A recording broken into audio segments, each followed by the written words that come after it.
भगवान ने कुत्ते को बनाया और कहा, पूरे दिन अपने घर के दरवाजे के पास बैठो और जो भी आए या गुजरे उस पर भौंकना। इसके लिए मैं तुम्हें 20 वर्ष की आयु दूंगा। कुत्ते ने कहा, यह बहुत लंबा समय है भौंकने के लिए, मुझे केवल 10 साल ही दीजिए और बाकी 10 मैं आपको वापस करता हूं।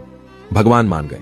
फिर भगवान ने बंदर को बनाया और कहा, तुम कर्तव्य करो और लोगों को हंसाओ, इसके लिए मैं तुम्हें 20 वर्ष की आयु दूंगा।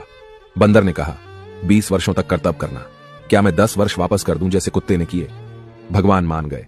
इसके बाद भगवान ने गाय को बनाया और कहा, तुम्हें हर दिन किसान के साथ खेत में जाना है, उसका हाथ बटाना है और किसान के परिवार को दूध देना है, इसके लिए मैं तुम्हें 60 वर्ष की आयु दूंगा। गाय ने कहा, 60 वर्षों के लिए यह कठिन जीवन है, मुझे 20 वर्ष ही दीजिए और बाकी 40 मैं आपको वापस करती हूं। और भगवान फिर मान गए। फिर भगवान ने मनुष्य को बनाया और कहा, खाओ, सो, खेलो, शादी करो और अपने जीवन का आनंद लो, इसके लिए मैं तुम्हें 20 वर्ष की आयु दूंगा। लेकिन मनुष्य ने कहा, केवल 20 वर्ष? क्या आप मुझे कुत्ते द्वारा 10, गाय द्वारा 40 और बंदर द्वारा लौटाए गए 10 साल और नहीं दे सकते? भगवान मान गए और कहा, ठीक है, मैं तुम्हें 80 वर्ष की आयु देता हूं।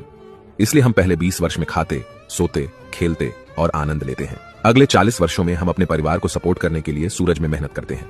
अगले 10 वर्षों में हम अपने पोते पोतियों के मनोरंजन के लिए बंदर की तरह कर्तव्य करते हैं और आखिरी 10 वर्षों में हम बरामदे में बैठकर सभी पर चिल्लाते हैं। यही मानव जीवन है।